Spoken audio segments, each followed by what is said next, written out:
안녕하십니까? 인생의 복잡한 문제들을 말씀으로 단칼에 해결해주는 김종근 목사의 쾌도 남마입니다.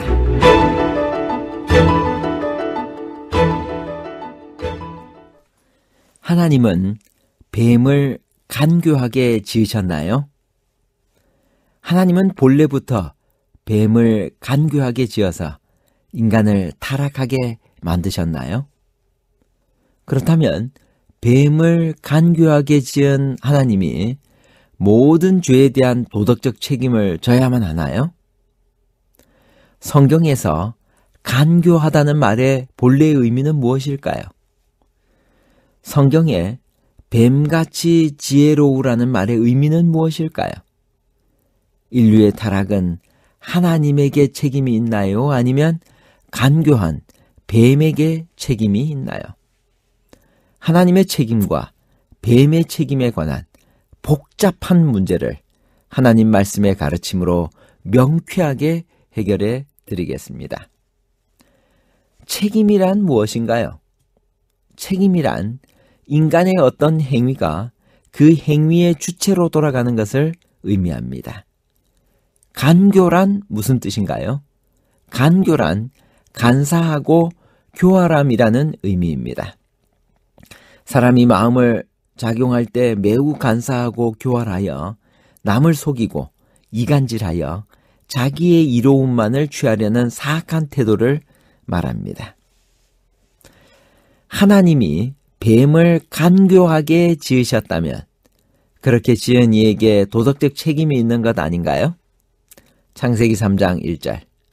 그런데 뱀은 여호와 하나님이 지으신 들짐승 중에 가장 간교하니라. 창세기 3장 1절은 여호와 하나님의 지으신 들짐승 중에 뱀이 가장 간교하더라로 시작합니다. 간교란 문자 그대로 간사하고 교활한 것을 의미합니다. 그것은 부정적인 이미지를 던져주는 사특한 지혜입니다. 현대인의 성경과 우리말 성경은 교활로 번역했습니다. 대부분의 영어 역본들도 이 단어를 우리말 간교와 같은 의미로 번역했습니다. 문제는 참으로 하나님께서 뱀을 그렇게 지으셨다면 그렇게 지어진 뱀에게 책임이 있는 것이 아니라 그렇게 지으신 하나님께 책임이 있을 것입니다. 그렇다면 악의 기원은 뱀이 아니라 하나님이 될 것입니다. 과연 그럴까요? 거의 모든 한글 역본에 간교라고 번역된 말의 히브리어 원어는 아룸입니다. 그런데 이 단어는 히브리어 성경에서 부정적인 의미와 긍정적인 의미를 모두 가지고 있습니다. 부정적인 의미는 간사한, 사특한 등이며 긍정적인 의미는 기술이 좋은, 현명한, 총명한 등입니다. 이 단어가 부정적인 의미로 사용된 예는 욥기 5장 13절, 15장 5절인데 한글 개역 성경에는 각각 괴휼과 간사로 번역되어 있습니다. 그러나 긍정적인 의미로 사용된 예도 많이 있습니다. 예를 들면 잠언 12장 16절, 23절, 14장 8절, 15절, 18절, 22장 3절 등에는 이 단어가 모두 우리말로 슬기로운으로 번역되었고 흠정역에도 그런 의미로 번역하고 있습니다. 그렇다면 이 말이 창세기 3장 1절에서는 어떤 의미로 기록되어졌을까요? 결론부터 말하면 이 문맥에서 이 단어는 긍정적인 의미로 번역되어야 합니다. 왜냐하면 이 진술은 하나님에 의해 완전하게 창조된 한 피조물의 상태를 묘사하고 있기 때문입니다. 이제 막 창조된 이 세상에는 아직 죄가 없었습니다. 그리고 뱀은 아직 저주받은 상태도 아닙니다. 그 뱀은 지금 하나님에 의해 창조된 최초의 모습 그대로입니다. 즉 창세기 3장 1절은 뱀이 유혹의 매개물로 이용되기 전 맨 처음 창조되었을 때 그 당시의 상태를 소개하는 말입니다. 그러므로 이 문맥에서 히브리어 아룸은 간교라는 부정적인 의미로 번역되는 것이 옳지 않습니다. 그것은 최초의 완전한 상태를 나타내는 긍정적인 의미, 즉 총명한, 슬기로운, 현명한 등의 단어로 번역되어야 합니다. 그러한 의미를 확인시켜주는 또 다른 증거는 창세기 2장 25절에 묘사되고 있는 범죄 전 인간의 상태와 이 아룸의 상관성입니다. 성경은 범죄 전에 아담과 하와 두 사람이 벌거벗었으나 부끄러워 아니하니라고 했는데, 이때 벌거벗었다는 말의 히브리어가 아루밈입니다. 이 말은 바로 다음 절인 창세기 3장 1절의 아룸과 유사한 발음으로 언어 조합을 이루어 서로의 뜻을 보충 설명해 주고 있습니다.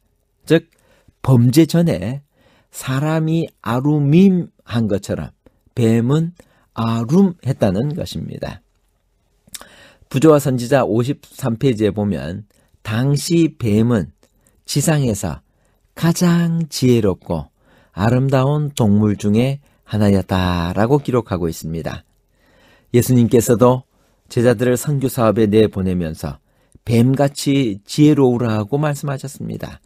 이것은 빛의 아들들보다 더 지혜로운 세상의 지혜에 대한 역설적 언급이긴 하지만요, 유대인은 하나님에 대해서는 비둘기같이 순결하나 이교도에 대해서는 뱀같이 지혜롭다와 같은 속담의 인용일 수 있습니다. 어떤 경우이든 예수께서 제 아들에게 지혜로우라고 한 말이 간교하라 하거나 교활하라는 의미가 아니면 분명합니다. 문자 그대로 지혜로우라는 것입니다. 뱀이 본래는 지혜로운 존재였다면 예수님께서 한 말은 훨씬 이해하기가 쉬워집니다. 결국 창세기 3장 1절의 가장 정확한 번역은 여호와 하나님의 지으신 들짐승 중에 뱀이 가장 지혜롭더라입니다. 뱀같이 지혜로우라는 의미는 무엇일까요? 마태복음 10장 16절, 너희는 뱀같이 지혜롭고 비둘기같이 순결하라. 복음 교육자는 깨어서 해야 할 일의 진로를 따라 나아갈 때 직면할 수도 있는 위험과 어려움을 인식하고 기회가 주어졌을 때 신속히 행동해야 합니다. 그들은 행동에 신중하고 어려운 상황을 다루는데 조심성이 있어야 합니다. 그들은 악한 자들의 계교를 꿰뚫어 볼 수 있어야 하되 스스로 그러한 계교를 부려서는 안 됩니다. 그럼에도 불구하고 그들이 양의 특성을 모두 다 따라하지 않는 것과 마찬가지로 뱀의 특질 가운데 그들이 따라서는 안 될 것들도 있습니다. 그들은 뱀의 민첩성은 발휘하되 간교함은 따르지 말아야 합니다. 비둘기같이 순결하라는 순결하라의 헬라어는 아케라이오스입니다. 그 뜻은 섞이지 않음, 따라서 순진 또는 단순이라는 뜻입니다. 그리스도인 교역자는 뱀같이 용의 주도해야 하지만 비둘기같이 간계나 잔꾀가 없어야 합니다. 다시 말씀드립니다. 여기 너희는 뱀같이 지혜로우라 라고 하는 말은 교활하라 라고 하는 의미보다는 더 지혜롭게, 가장 지혜롭게 행동하라고 하는 의미로 받아들이면 좋겠습니다. 하나님께서는 죄를 어떻게 보시나요?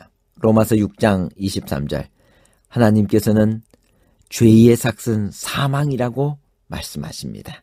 하나님께서 죄의 경중에 관계없이 당신께 이 죄는 불쾌한 것임을 분명히 하셨습니다. 그리고 그 죄의 결과는 사망임을 우리에게 알려주셨습니다.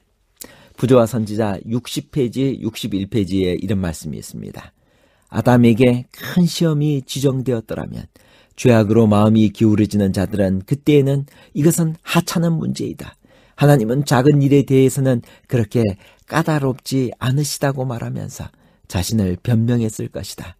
그리고 작은 일이라고 간주되는 일에 있어서 끊임없이 범죄가 계속될 것이며 그것은 사람들 사이에서 비난도 받지 않고 묵인되었을 것이다. 그러나 여호와께서는 죄는 경중에 관계없이 당신께 불쾌한 것임을 분명히 하셨다.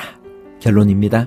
첫 번째, 성경에서 그런데 뱀은 여호와 하나님이 지으신 들짐승 중에 가장 강교하니라 창세기 3장 1절 라고 하는 바른 번역은 여호와 하나님의 지으신 들짐승 중에 뱀이 가장 지혜롭더라 라고 긍정적으로 번역해야만 합니다.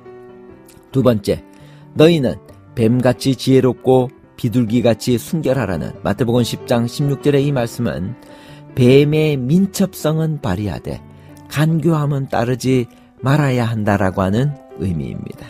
세 번째, 하나님께서는 죄의 경중에 관계없이 당신께 불쾌한 것임을 분명히 하셨습니다. 그리고 그 죄의 결과는 사망임을 알려주셨습니다. 감사합니다.